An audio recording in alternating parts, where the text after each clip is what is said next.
कामं आहेत त्या सर्व गोष्टींसाठी मी नक्कीच करेन। आणि राहिली दुसरी गोष्ट अशी की आपल्या गावात काही चुकीचं जर तुम्हाला वाटलं, काही वाटत असेल तर तुम्ही येऊन तशी तक्रार देऊ शकता। तुमचं नाव वगैरे गोपनीय ठेवल्या जाईल याची सुद्धा ग्वाही मी देतो। काही समाजकंटक असतात जे स्वतः चांगले जगत नाही आणि इतरांनाही चांगले जगू देत नाही, त्यांच्यामुळे दुसऱ्यांना त्रास असतो। अशा त्रास देणाऱ्या लोकांसाठी आम्ही निश्चितच त्याच्यावर कारवाई करू।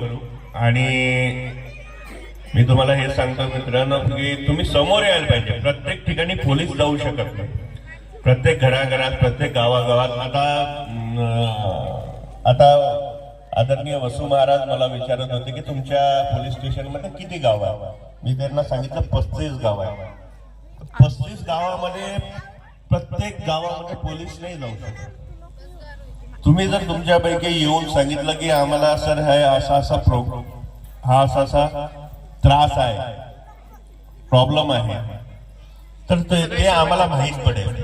जोपर्यंत तुम्ही सांगणार नाही तोपर्यंत तुमची काय समस्या आहे, काय अडचणी आहे ते आम्हाला माहीतच कसे पडणार। म्हणून तुम्ही मित्रांनो, सर्व ग्रामस्थ मंडळींना मी विनंती करतो की तुम्ही न घाबरता पोलीस स्टेशनला या, किंवा पोलीस स्टेशनचा नंबर मी तुम्हाला शेअर करतो। पोलीस स्टेशनचा नंबर सुद्धा तुमच्याकडे राहू द्या। आहे का प्रत्येकाकडे पोलीस स्टेशनचा नंबर आहे का? नाही आहे ना? लिहून घ्या चला। 0721 मोबाईल मध्ये टाईप करून घ्या। 0721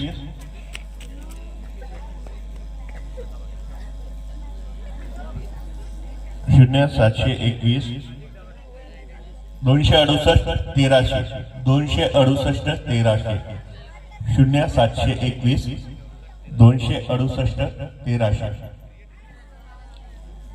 ठीक आहे? तर तुम्हाला कुठलीही अडचण असली मित्रांनो, सर्व ग्रामस्थ मंडळी, तुम्हाला कुठलीही अडचण असली, काही अवैध धंदे, काही समाजकंटक तुम्हाला त्रास देत असेल तर तुम्ही निसंकोचपणे आम्हाला सांगू शकता। आणि मी ग्वाही देतो की त्याच्यावर नक्कीच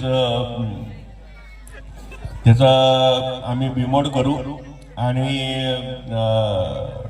यापुढे तुम्हाला सर्व गोष्टीमध्ये आम्ही मदत करू याची मी ग्वाही देतो। चला, जय हिंद, जय महाराष्ट्र।